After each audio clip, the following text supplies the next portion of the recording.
Hey, it's Mark Weiss. Let's talk about malls, closed malls in particular, and the opportunity for you.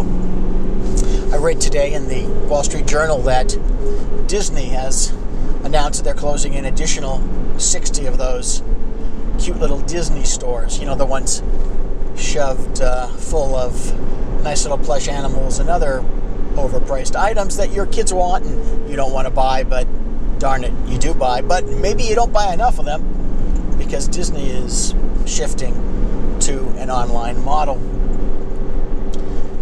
Same time, an article in the Financial Times last day or two talked about the many billions, it might even have been trillions of dollars of real estate that U.S. banks are sitting on, real estate that is in default. They haven't pulled the trigger yet to push them into foreclosure because they don't want the foreclosed loans on their books.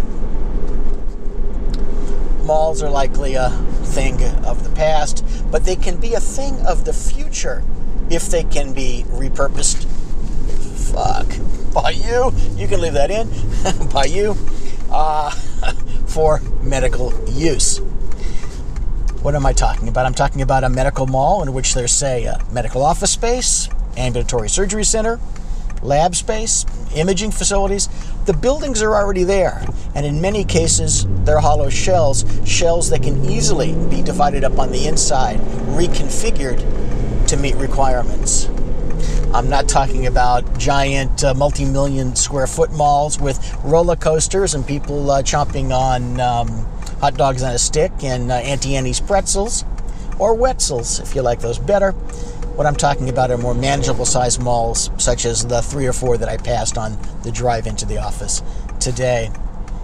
Think about how someone else's misfortune, the store owners, the mall owners, can be your fortune. Think about how you could repurpose already existing space for your own profit.